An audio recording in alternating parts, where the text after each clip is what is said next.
Hello students, अभी हम exercise 6.3 देखते हैं।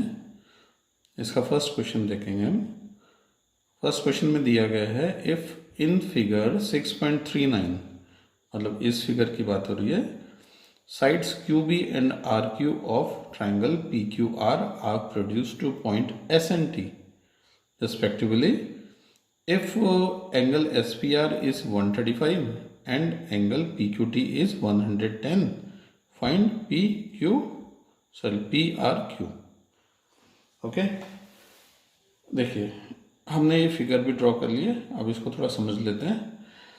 देखिए अब हमको, हमारे पास दो साइड्स हैं, क्यू पी, ओके, और R Q of triangle P Q R. ये ट्राइंगल पी क्यू आर है। R produce to point S, produce का मतलब किसी लाइन को एक्सटेंड करना, आगे की तरफ बढ़ा देना, ठीक है।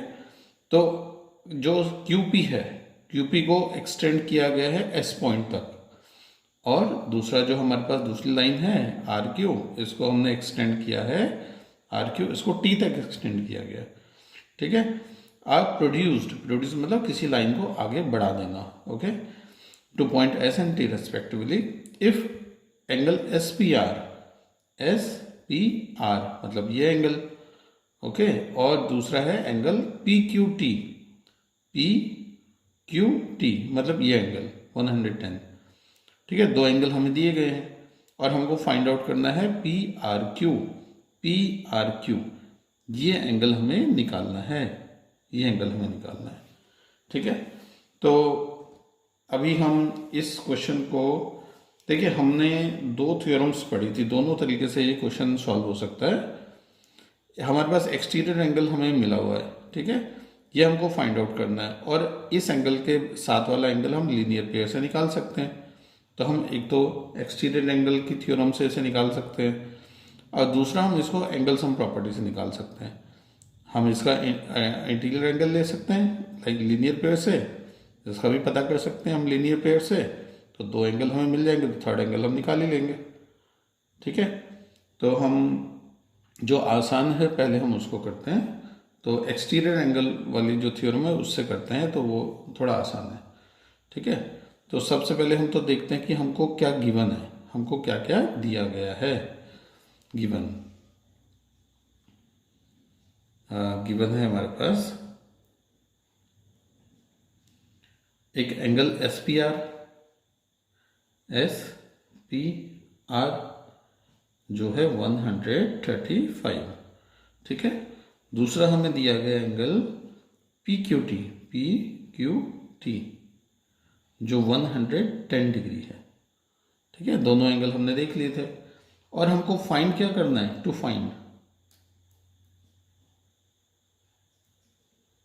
हमको फाइंड करना है एंगल पी आर क्यू, मतलब इस एंगल को फाइंड करना पी आर क्यू, ओके। तो एंगल हमको फाइंड करना है पी आर क्यू। तो पहले हम थ्योरम लिख सकते हैं। अगर आप एग्ज़ाम में थ्योरम भी लिखेंगे तो आपके मार्क्स बढ़ने की ज़्यादा चांसेस है। कहीं पे कोई मिस्टेक भी हो जाती है तो थ्योरम के कारण आपको नंबर मिल सकते हैं। टीचर को पता है कि आप क्या यूज़ कर रहे हैं, किस तरीके से निकाल रहे हैं, ठीक है। तो थ्योरम क्या है हमारी, देखिए हम जिस थ्योरम का यूज़ करेंगे, थ्योरम हमारी if a side of a triangle is produce मतलब अभी देखा था हमने, प्रोड्यूस का मतलब किसी लाइन को एक्सटेंड करना, बढ़ा देना आगे की तरफ, is produced then the exterior angle formed, उससे जो एक्सटीरियर एंगल फॉर्म हो रहा है, जैसे देखिए इस लाइन को जब हमने आर क्यू से बढ़ाया टी तक, तो ये जो एंगल फॉर्म हो रहा है, ठीक है, या फिर क्यू पी को जब हमने एक्सटेंड किया एस तक, तो ये जो एंगल फॉर्म हो रहा है, दोनों एक्सटीरियर एंगल्स हैं, ओके। तो एक्सटीरियर एंगल जब फॉर्म होता है किसी लाइन को जब हम एक्सटेंड करते हैं, तो जो एंगल फॉर्म होता है वो बराबर होता है, is equal to the sum the sum of two interior opposite angles,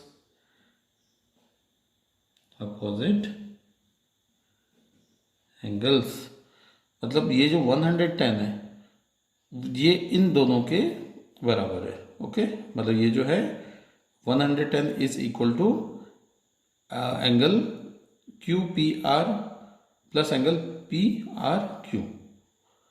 ठीक है, तो अब हम इसको, ये हमने थ्योरम नोट कर लिया है, अब हम आगे लिखते हैं। देखिए एस पी आर एक हम रे की तरह ट्रीट करते हैं क्योंकि हमको लीनियर पेयर से इस एंगल को फाइंड आउट करेंगे हम। S P R is ray, P R एक रे है ऑन स्ट्रेट लाइन, किस पर है, on straight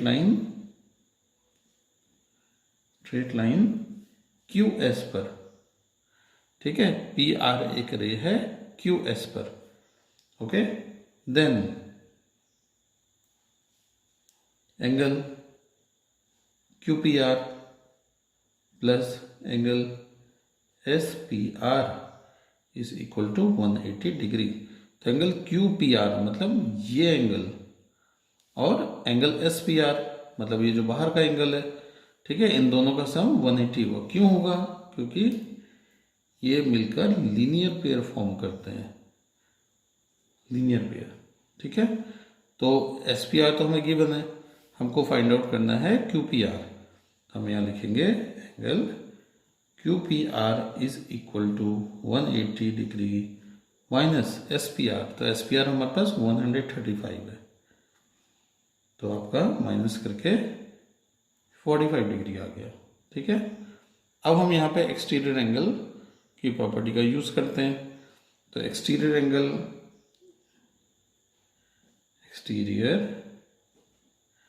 angle is equal to sum of two opposite interior angles, मतलब Q P R, angle Q P R plus angle P R Q, angle P R Q. ठीक है, इसी को हम आगे बढ़ाते हैं। एक्सटीरियर एंगल कितना है हमारे पास, 110 है, is equal to Q P R. तो क्यू पी आर अभी हमने फाइंड आउट किया था, देखिए क्यू पी आर 45 है, 45 प्लस इस एंगल को हम सपोज आप पी आर क्यू ले लीजिए। ठीक है, P R Q, angle P R Q. ठीक है, तो अब हम 110 है हमारे पास, 45 राइट साइड में, इसको लेफ्ट साइड में ले आए, माइनस हो गया। तो हमारे पास जो नया एंगल हमें मिला है पी आर क्यू, वो है हमारा, आप इसे माइनस कर लीजिए तो 65 आता है। तो angle P R Q is equal to 65। ठीक है, तो ये हमको फाइंड आउट करना था पी आर क्यू, तो पी आर क्यू हमें मिल गया, पी आर क्यू हमारा 65 है। ओके, तो ये हमने एक्सटीरियर एंगल की थ्योरम से निकाला है। अब हम इसी क्वेश्चन को दूसरे तरीके से कर सकते हैं। वैसे आपका क्वेश्चन कंप्लीट हो चुका है, पर हम फिर भी एक और मेथड अप्लाई करके देखते हैं इसमें। इसको हम और लिख देते हैं यहाँ पर। क्वेश्चन आपका खत्म हो चुका, आगे जो हम कर रहे हैं वो हम ऑप्शनल है, आप चाहे तो इस तरीके से कर सकते हैं या इस तरीके से कर सकते हैं। ठीक है, तो यहाँ पर जो थ्योरम है हमारी, तो थ्योरम हमारे लिए sum of interior angles of a triangle is 180 degree. ठीक है, एंगल सम प्रॉपर्टी हम क्लास 6 से शायद यूज करते हुए आ रहे हैं। ओके, तो हम इन एंगल्स को, ये एंगल हमारा, इसको हम 1 मान लेते हैं, इसको हम 2 मान लेते हैं और इसको हम 3 मान लेते हैं। ठीक है, तो आपका एंगल 1 हम लीनियर पेयर से इस एंगल 1 को फाइंड आउट करते हैं। तो आप लिखेंगे यहाँ पर angle 1 plus angle P Q T, angle P Q T is equal to 180 degree. इसका रीजन बताएंगे हम, इसका रीजन होगा लीनियर पेयर। तो आपका एंगल 1 निकल कर आएगा 180 डिग्री। पी क्यू डी आप लेस कर लीजिए इससे 110, तो आपका 70 डिग्री आ गया। ठीक है, तो एंगल 1 मिल गया हमें 70 डिग्री। अब हम एंगल 2 देखते हैं। एंगल 2 प्लस एंगल 2 हमारे पास ये है plus S P R is equal to 180 degree. इसका रीजन भी सेम है, लीनियर पेयर। ओके, तो हम एंगल 2 को भी निकाल लेते हैं। Angle 2 is equal to 180 degree और एस पी आर हमारे पास 135 है, तो 135 आप लेस करेंगे तो 45 डिग्री आ गया। तो देखिए एंगल 1 निकल गया, एंगल 2 निकल गया, अब एंगल 3 निकाल लेंगे हम एंगल सम प्रॉपर्टी से। ठीक है, तो आप लिख सकते हैं यहाँ पर एंगल 3, सॉरी, या फिर कोई बात नहीं, angle 3 plus angle 1 plus angle 2 is equal to 180 degree. हम 1 2 3 भी लिख सकते हैं। हम मैंने 3 पहले लिख दिया, तो मैं फिर 1 2 मैंने बाद में लिख दिया। ठीक है, तो इसका रीजन क्या होगा? By angle sum property, by angle sum property of a triangle, property of triangle. ठीक है, तो अब इन्हें अब सम कर लीजिए इनका। एंगल 3 हमें फाइंड आउट करना है, तो angle 3 is equal to 180 degree minus angle 1। देखिए एंगल 1 हमने निकाला था 70 डिग्री, 70 डिग्री प्लस एंगल 2 हमने निकाला था अभी 45 डिग्री। ठीक है, तो एंगल 3 हमारे पास आ जाएगा 180 डिग्री माइनस, दोनों को सम ऐड कर लीजिए आप 115, तो angle 3 is equal to, minus करेंगे तो 65 आ जाएगा। तो एंगल 3 हमारा क्या था? पी आर क्यू, तो हमको पी आर क्यू फाइंड करना था। हम लिख लेंगे hence angle 3 is equal to angle P R Q, that is 65 degree. ठीक है, तो ये आप किसी भी तरीके से कर सकते हैं, दोनों तरीके आसान है। दोनों थ्योरम का यूज़ किया हमने, पहले एक्सटीरियर एंगल की थ्योरम का, बाद में एंगल सम प्रॉपर्टी का। ठीक है, तो ये आपका क्वेश्चन नंबर 1 कंप्लीट हो गया। Okay, thank you.